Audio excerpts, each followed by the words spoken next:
لوگ نماز اس لیے شروع کرتے کہتے ہیں میں 5 نمازیں بھی پڑھتا ہوں، میں صدقات بھی کرتا ہوں، کام میرا پھر نہیں چلتا. تو میں کہتا ہوں تمہیں پتہ ہی نہیں، نمازی کے لیے تو آزمائش ہے. جتنا جتنا ایمان کامل اتنی اتنی آزمائش بھی زیادہ. اور یہ میں اپنے پاس سے نہیں کہہ رہا.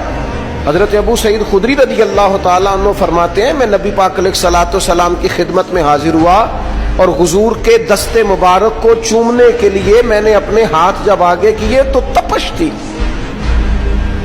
تیز بخار تھا نبی پاک کو. تو حضرت ابو سعید خدری رضی اللہ تعالیٰ عنہ ارشاد فرماتے ہیں کہ میں نے، یہ سنن ابن ماجہ میں موجود ہے، فرماتے میں نے عرض کیا یا رسول اللہ صلی اللہ علیہ وسلم اتنا تیز بخار؟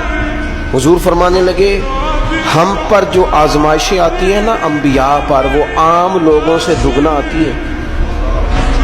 یہ تو لاڈلے ہیں، یہ تو محبوب ہیں اللہ کے. فرمایا عام لوگوں سے دگنی آزمائش آتی ہے، لیکن فرمایا ہمارا رب بڑا کریم ہے، ہمیں اجر بھی ڈبل ہی عطا کرتا ہے، ہمیں اجر بھی ڈبل ہی عطا کرتا ہے. تو حضرت ابو سعید خدری کہتے ہیں موقع اچھا تھا، میں نے ایک سوال بھی کر دیا. میں نے کہا یا رسول اللہ صلی اللہ علیہ وسلم بتائیے نا بھلا دنیا میں زیادہ آزمائشیں کن کو آتی ہیں؟ تو حضور فرمانے لگے سب سے زیادہ آزمائشیں اللہ کے انبیاء کو آتی ہیں، نبیوں کو آتی ہیں.